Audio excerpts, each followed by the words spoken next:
Welcome to The Roofer Show with your host, Dave Sullivan. You found the podcast that helps roofing contractors grow their businesses, make more money, and have more free time. Quick note, if you don't know your numbers or your pipeline, that's where something like ProLine comes in. It helps you track your leads, your close rate, and your jobs so you can actually see what's working. I'll drop the link below.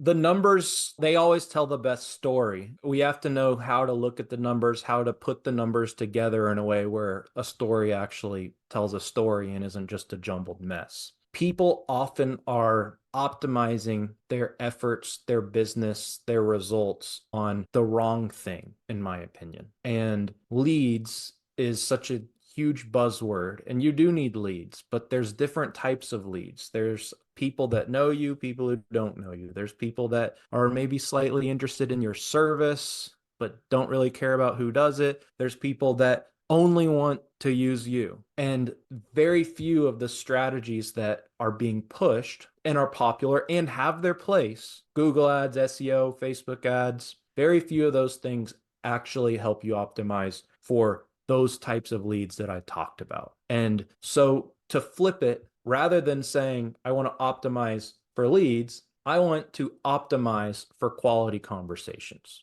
It keeps it a little more simple. And frankly, in a funny way, it's almost more measurable, because a quality conversation, what type of lead would create a quality conversation predictably, not just by chance?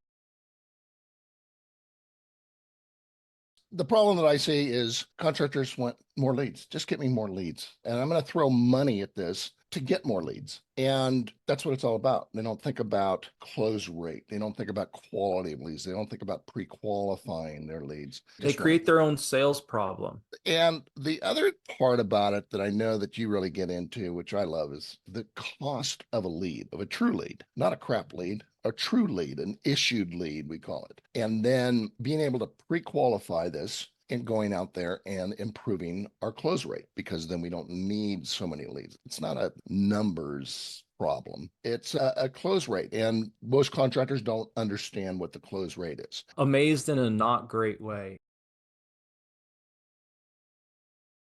I have this Google sheet that's a little calculator for you, and it goes over common ad spend numbers, common marketing management fee numbers, and then common close rates. So there's variables, we would call those levers, and then there's outputs, and the outputs we need to make look good. Management fee for what's the average marketing package? It's SEO and Google ads. That's what most people push. And while there are some premium options out there, and I think the premium options, a lot of them deserve the numbers that they're demanding, they're not necessarily set up for the sub-million or even the $1 to $5 million roofing company. So what you'll find if you're just looking at the market as a whole, the average management fee for an SEO and pay-per-click package is going to be about $2,500. So in the Excel sheet that you and I are looking at, and I'll describe it for everyone else, we have the management fee that I mentioned a second ago, SEO and Google ads. SEO takes a long time to start working, so Google ads are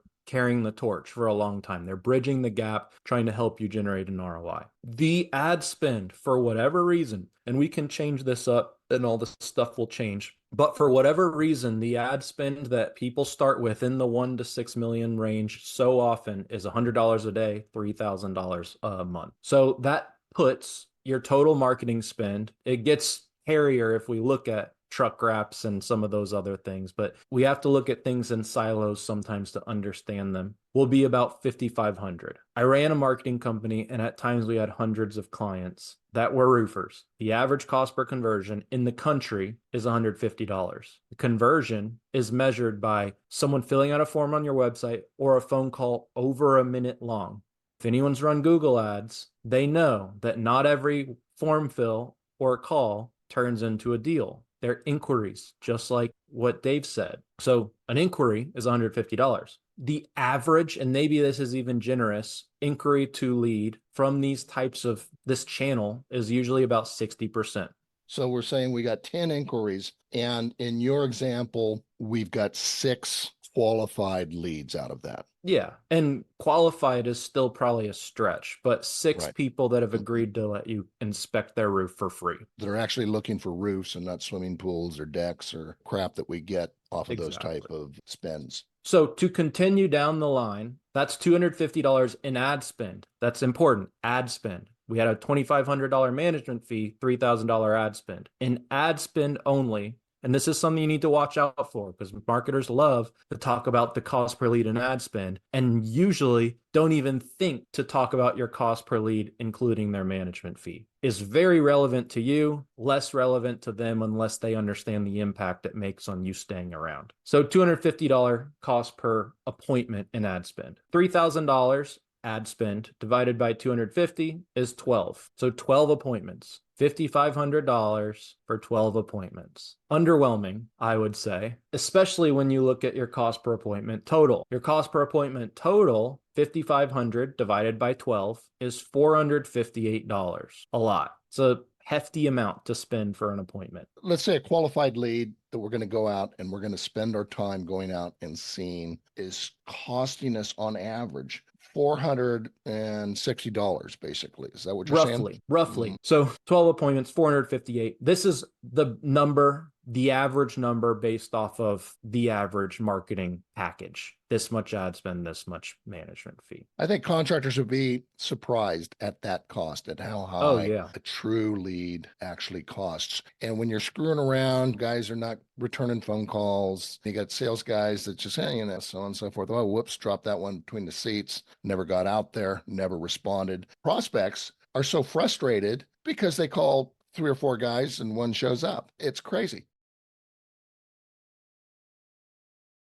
But the thing is, there's other numbers that are really, really important because they get here $458 per appointment. Well, that's not great. But if you close those 12 appointments at 25%, you're still getting 3 jobs. Your average job's about $12,000. You're doing $36,000 in revenue. Like $5,500 for $36,000. That sounds like a nice trade, but it gets a lot hairier than that when you're actually running a roofing business. 25% is not an exciting closing rate, but it's a realistic closing rate. 12 appointments, 25%, that's 3 jobs. So we need to look at commissions. 8% commission is a gross. Let's call that, there's a billion commission structures, but I think that's a relatively common one. Say the average roof is 12,000 in the country. It might be going up with some of the material increases and all. So that's $960 in commission. These are numbers that you need to be really clear on because they go into your cost per acquisition. Because down here, 5,500, 3 jobs. 5,500, your total spend divided by 3 jobs equals $1,833.33. So in marketing dollars, you spent $1,833.33. But now you have a salesman who ran that job. So you go 1,833 plus 960, which is 8% of 12,000.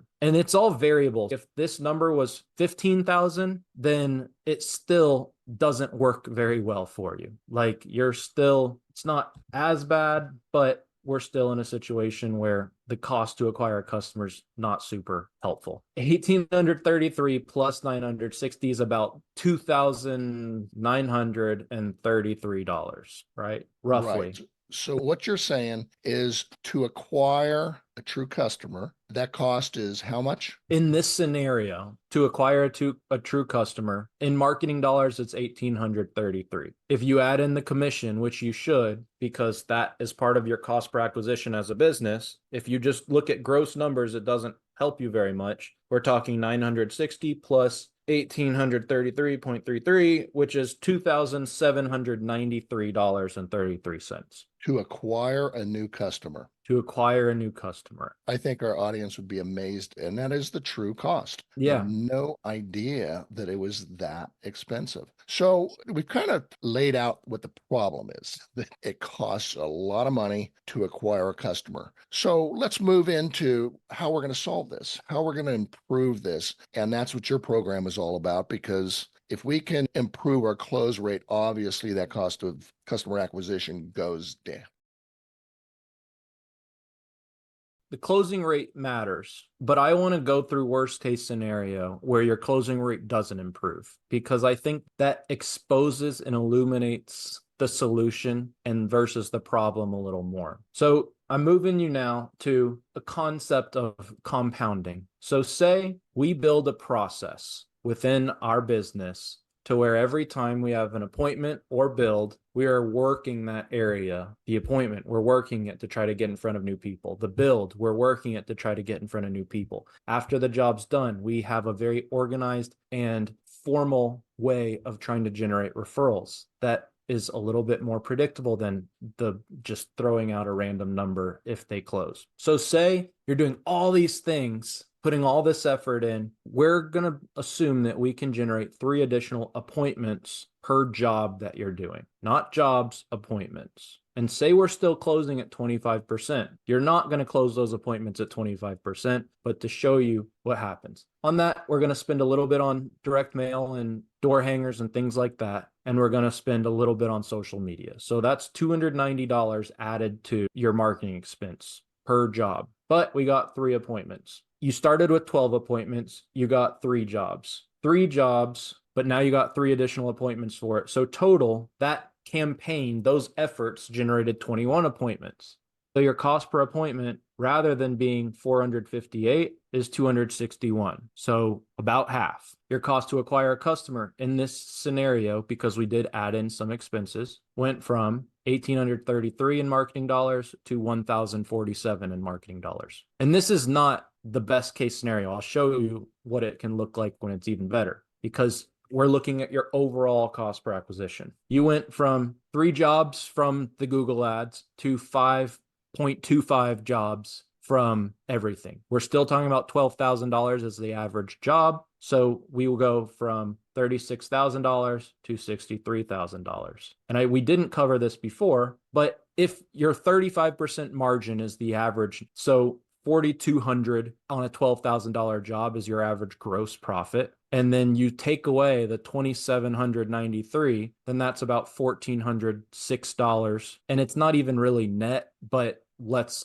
just call it profit, take home, company take home, before it's dispersed and disappears into the ether of the bookkeeping of a roofing company. So 1,400, we got 3 jobs in the last scenario. I know that this is kind of a lot. First scenario, before we added the compounding strategies, everything generated 3 jobs. The cost to acquire that job, including commission paid on an average of a $12,000 job, was $2,793 each. The gross profit of a $12,000 job is $4,200. So the profit after commission and cost per acquisition is $1,400 for the company. If you did 3 jobs, 1,400 times 3 is 4,220. Problem is, you have to reinvest that same amount the next month. This isn't just an individual campaign. This is something that has to keep going. It also takes a long time to collect the cash. So you made $4,220 when you invested $5,500. And because you're reinvesting right back into it, you got a 0.76 ROI,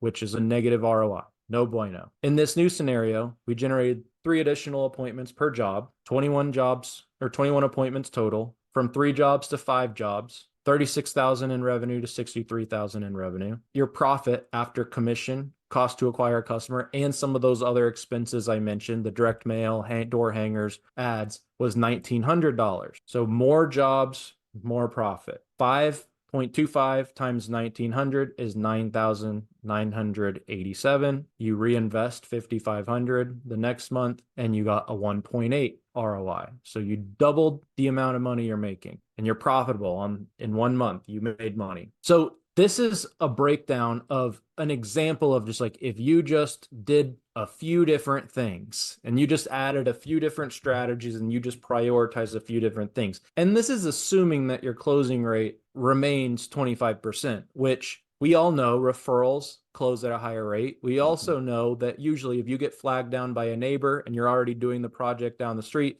that closes at a higher rate as well. So this is still not even the real scenario. This is just a scenario with the bad closing. Now, if you add in the current jobs that you're already doing, say you're doing 8 jobs as a baseline as a company a month before all your marketing and all of that, you just from your network and all that, and then you get those 3 appointments per of those 8 jobs, you get the 3 appointments per the jobs from the ads. So that turns into 77 appointments total, because you got 12 appointments plus 9 appointments from the jobs from the ads, plus 24 appointments from the jobs from your baseline. So now we got 77 appointments. Your cost per appointment is $71 as a company. Remember what it was when we started? $458 to $71. Cost to acquire a customer goes from 1,047 to 285. You go from 36,000 in revenue from the ads plus 8 times 12, so maybe you're at like 150,000 a month in revenue, but then you move that to 231,000 in revenue. Your profit is 51,000. You reinvest the same 5,500. That's a pretty solid company. Yeah, and these numbers are incredible. This is where you want to put your focus. We talk about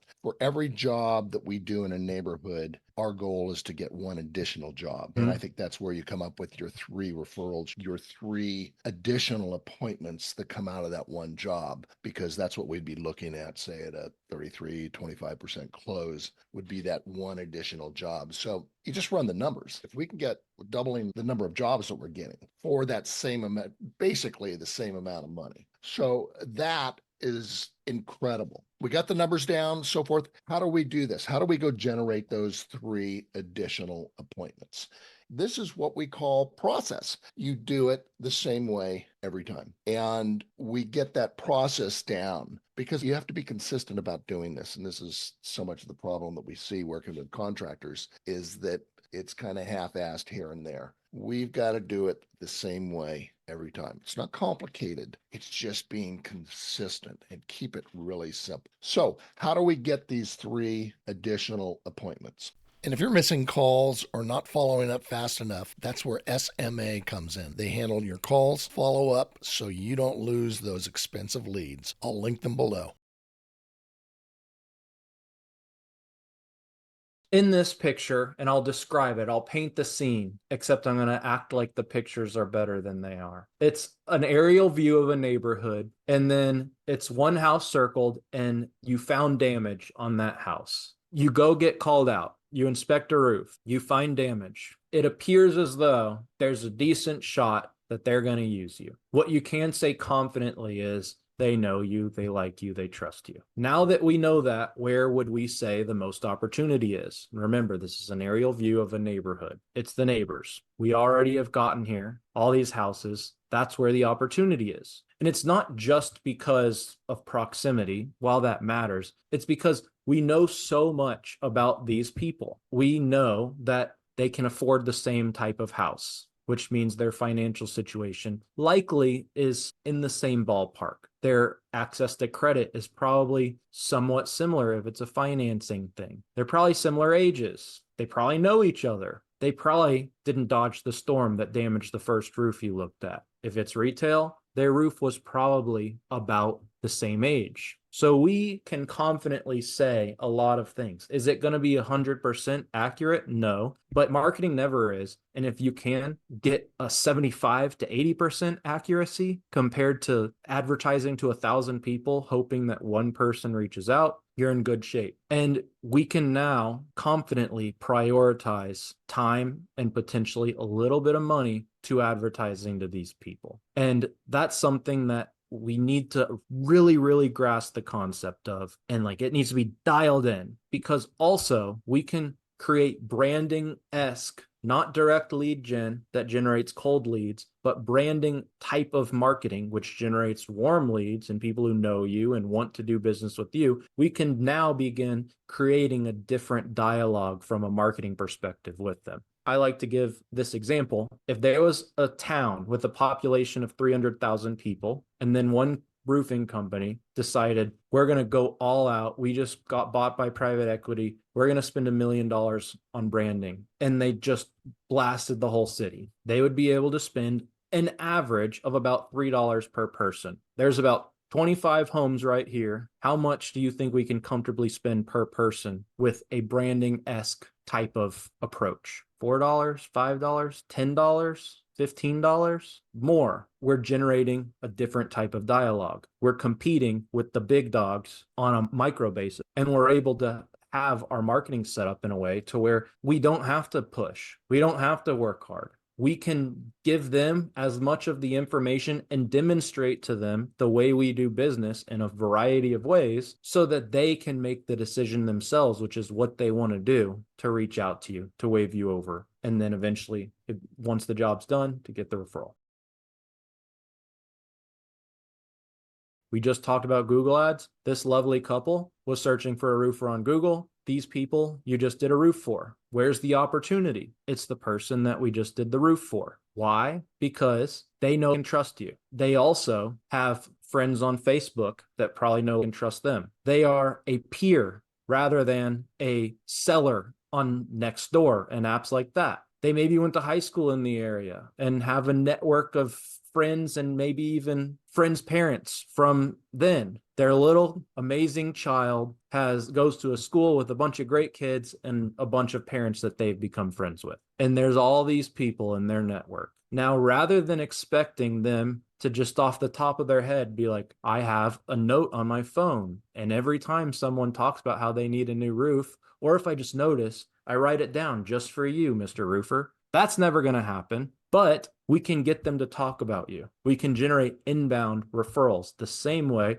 we're advertising to them, branding referrals. Okay, Susie, right here, let's say this is Susie. I know Susie. Susie just talked about this roofer, Dave's Roofing, and she said she had a great experience with them. She posted a picture of her roof. It looks nice. I think it's a roof. I don't know. But Susie liked them. Susie liked them enough to post about them and tag their business page. I think this would probably be a good person for me to reach out to because I was noticing my roof needed help too. And this kind of just drove me to finally make the decision. So we can create as many opportunities like that to where people who know, like, and trust them, who may have a problem that they don't even know, that Susie doesn't know their friend has a problem, but the person knows they have a problem. So we want to cast a bigger net than just who they know off the top of their head needs a new roof and create inbound referrals that way. So that's one of the multiple ways to create compounding. And this slide is my favorite. Building a process, like you said, appointment on the left, and you close one deal and it ends. On the right, it's a web of appointments to jobs to appointments to jobs to appointments to jobs that doesn't stop. The snowball effect, one domino hitting a million dominoes, however you want to look at it. But compound interest, even Einstein talks about it. The eighth wonder of the world, he who understands it benefits from it. He who doesn't is a slave to it, or something along those lines. Don't quote me on it. But I'm with you though. It's so important to find compounding engines within your business. And if you can, and if you create the maximum amount of compounding engines within your business, then you will be able to grow exponentially. First off, we've got to provide a great experience, customer experience, because it all starts with that. If we're not referable, the whole program doesn't work. We're giving this great 5-star experience. We're getting reviews, 5-star reviews. How can we encourage these people to post on Facebook, to post on Nextdoor? What should we be talking about? Because first off, most contractors don't ask for reviews, let alone ask for referrals or push this referral campaign. The answer is a process. Create an intentional moment within your process where you get them to sign up to become a referral partner and create actions that they need to require that allow them to unlock the amazing rewards that you have for your referral partners. They're not just going to give you referrals. Even if they're the type of person who really wants to, they might not think about it often. You need to catch them in that tiny window where you're hyper relevant to them and they're happy. And the way to do that is to create a process. I just finished your roof. You enjoyed it. It was a good process. I wasn't so distracted by running around to a million crazy leads that hated me. And because of that, I was able to provide you a very good experience where I was present when I talked to you. And you were like, man, I feel like I was really important to Brad's Roofing. Right. Said, all right, we just covered the inspections. I showed you pictures. Isn't that so cool? Do you see this flashing? Only we do this. Like, there's not many people do it. Look at this. Look at what we did where your chimney. It looks good. I'm sorry I'm nerding out. This stuff just gets me excited. And we did put on a great roof for you. And like, I'm going to be proud of it. I know that you're probably not used to being proud of your roof, but you should be. We always have a questionnaire that we ask our clients as we're wrapping up. And this is not saying you need to do it. I just am asking in theory, based on your experience, Would you refer us to a friend if they needed to get their roof replaced? Of course. Okay, thank you. I would. Yes. I really appreciate that. That means a lot. We survive on referrals. It's just so important to us to do business with people that we connect with, and you were top of the list, and I'm sure people who know you would also be similar. We actually have a referral program that I'd love to go over some details with you. Would you be interested in participating? We actually give $25 for every appointment that you send us that we go talk to, and then we give $250 if they end up closing. So free money. Would you like some details on that? Sure. Why not? Okay. Okay, cool. So in order to participate, we just need you to post about your experience with us on your Facebook profile. I can help you write the post. We'll take the picture. You don't even have to be in it. We can just have the roof. Can you go out and pull your phone out right now, though, and put something together? Because I want to make sure you get the right business page. Believe it or not, there's a lot of Brad's Roofing, and I don't want you to tag the wrong. And we'll let the office know that we need to start tracking your referrals. Nice thing is, a lot of times people come from that post that you make and you'll get credit for them. I know you probably don't just know a bunch of people who need a new roof off the top of your head. You told me that you would refer us. I'm sorry. I must have misunderstood. Like, so what did we do wrong? And they're like, no, you didn't do anything wrong. I just don't use Facebook very much. Oh, total. Okay. I'm sorry. I thought I misunderstood. Do you have Nextdoor? Yeah, I check it sometimes. I never post on it. If you just post one time, that would be enough. That way, all their friends on Facebook don't have to see it. So, like, you can uncover the objections as to why they wouldn't do an activity that would generate the referrals. And you need to take positive action. And this is our process that we're talking about.